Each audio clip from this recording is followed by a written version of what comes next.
নমস্কাৰ ইনফৰ্ম হাবৰ বিদ্যালয় শিক্ষাৰ সৈতে সম্পৰ্ক থকা আন এটি ভিডিঅ'লৈ আপোনালোকক স্বাগতম জনাইছোঁ। আজিৰ এই আলোচ্য শিতানত আলোচনা কৰিম নতুনকৈ ব্যৱহাৰ কৰিবলৈ লোৱা ৰিমছত আপুনি আপোনাৰ যি টিচাৰ যি এনৰলমেণ্ট সেই এনৰলমেণ্ট কেনেকৈ কৰিব সেই বিষয়ে আলোচনা কৰিম।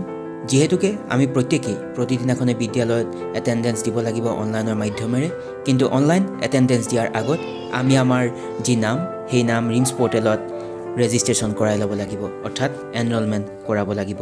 আজিৰ এই আলোচ্য শিতানত সেই বিষয়ে আলোচনা কৰিম। সময় পলম নকৰি বলকচোন যাওঁ ভিডিঅ'টিৰ পৰৱৰ্তী অংশলৈ।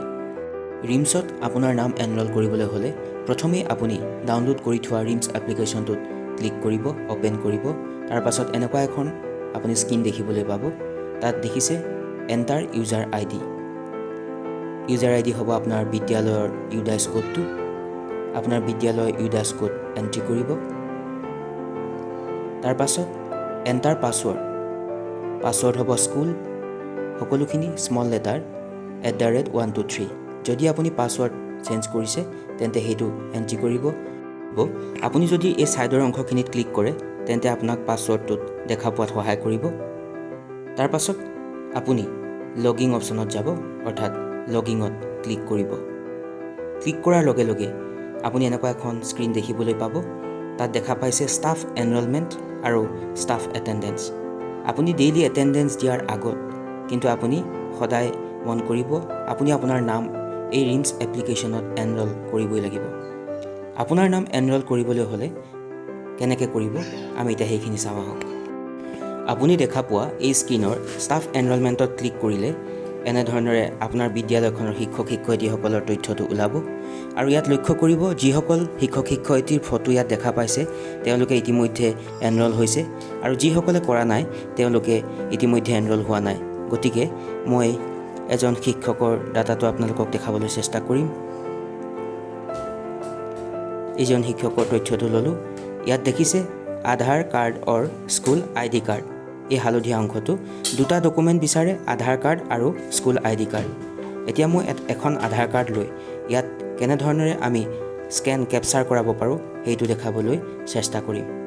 প্ৰথমেই আপুনি আধাৰ কাৰ্ড অৰ স্কুল আই ডি কাৰ্ড এই অপশ্যনত আপুনি ক্লিক কৰিব। তাৰ পাছত আপুনি দেখা পোৱা কেমেৰাটো টাচ কৰিব। টাচ কৰাৰ পাছত আপুনি আধাৰ কাৰ্ডখন তলত লৈ স্কেন কৰাব। অকণমান সময় ল'ব, লাহেকৈ ই কেপচাৰ হৈ যাব। তাৰ পাছতেই তলৰ যি ৰাইট চিনডাল দেখা পাইছে সেই ৰাইট চিনডালত ক্লিক কৰি দিব। কিন্তু মন কৰিব ফটোখন লওঁতে বৰ বেছি পোহৰটো নল'ব, বৰ বেছি এন্ধাৰটো নল'ব। এন্ধাৰত বাৰু নলৈ এটা ধুনীয়া পোহৰ যাতে ডিষ্টিংক্ট হয় ফটোখন সেই দিশটোৰ প্ৰতি লক্ষ্য ৰাখিব।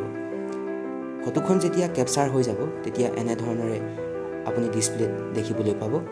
তাৰ পাছতে আপুনি ছেভ ডিটেইলছ কৰি দিয়াৰ লগে লগে আপোনাৰ ফটোখন কেপচাৰ হৈ যাব। তাৰপিছতেই কিন্তু আপোনাৰ পুনৰবাৰ এটা কেমেৰা অ'পেন হ'ব, যিটো কেমেৰা বৃত্তৰ দৰে গোল হ'ব, আৰু সেই কেমেৰাটো আপুনি ফ্ৰণ্ট কেমেৰা কৰি ল'ব, আপোনাৰ মুখখনৰ ফালে দি ৰাখিব। মই দেখাবলৈ চেষ্টা কৰিম। কেমেৰাটো ঠিক এনেধৰণেৰে বৃত্ত আকাৰে আহিব, আৰু যেতিয়ালৈকে এই সেউজীয়া অংশখিনি সম্পূৰ্ণ বৃত্ত ফুল হৈ নাযায়, পূৰ হৈ নাযায়, তেতিয়ালৈকে আপুনি আপোনাৰ চকু ব্লিংক কৰি ৰাখিব। আৰু যেতিয়া সম্পূৰ্ণ সেউজীয়া হৈ পৰিব তেতিয়া আপুনি লাহেকৈ আপোনাৰ মুখখনত টাচ কৰি দিব, তেতিয়া ই অট'মেটিক কেপচাৰ হৈ যাব। এতিয়া জানো আহক ষ্টাফ এটেণ্ডেঞ্চ আমি কেনেকৈ ল'ম, অৰ্থাৎ আমি যিটো এটেণ্ডেঞ্চ ডেইলি দিম সেই এটেণ্ডেঞ্চ কেনেকৈ ল'ম। ইয়াৰ কাৰণে আপুনি ক্লিক কৰিব লাগিব ষ্টাফ এটেণ্ডেঞ্চত। ষ্টাফ এনৰলমেণ্ট কৰাৰ পাছত ইয়াক এক্টিভেট হ'বলৈ কিন্তু প্ৰায় 4 পৰা 5 ঘণ্টা বা তাতোতকৈ বেছি সময়ৰ প্ৰয়োজন হ'ব পাৰে। কিন্তু মন কৰিব ষ্টাফ এনৰলমেণ্ট আমি এবাৰে কৰিম, কিন্তু ষ্টাফ এটেণ্ডেঞ্চ আমি অন ডেইলি বেচিছ কৰিম। ষ্টাফ এনৰলমেণ্ট আমি যিকোনো ঠাইৰ পৰা কৰিব পাৰিম, ইয়াৰ লগত GPS-ৰ কোনো সম্পৰ্ক নাই। কিন্তু আমি যেতিয়া ষ্টাফ এটেণ্ডেঞ্চ ল'ম আমি তেতিয়া বিদ্যালয়ৰ লোকেশ্যনৰ পৰাহে কৰিব লাগিব। এটেণ্ডেঞ্চ ল'বলৈ আমি ক্লিক কৰিব লাগিব ষ্টাফ এটেণ্ডেঞ্চত। ক্লিক কৰাৰ লগে লগে আপোনাৰ বিদ্যালয়ৰ শিক্ষক শিক্ষয়িত্ৰীসকলৰ নাম দেখা পাব। ধৰা হ'ল এইগৰাকী শিক্ষয়িত্ৰীয়ে তেওঁৰ এটেণ্ডেঞ্চ দিবলৈ লৈছে, গতিকে তেওঁ নামৰ এগেইনষ্টে ক্লিক কৰিব আৰু এনেদৰে এটা কেমেৰা অ'পেন হ'ব। আৰু যেতিয়ালৈকে এই কেমেৰাৰ কাষৰ অংশখিনি সেউজীয়া হৈ নাযায় আপুনি চকু ব্লিংক কৰি ৰাখিব। লাষ্টত আপুনি কি কৰিব, আপোনাৰ ফটোখনত লাহেকৈ ক্লিক কৰি দিব আপোনাৰ অটোমেটিক এটেন্ডেন্স লৈ ল'ব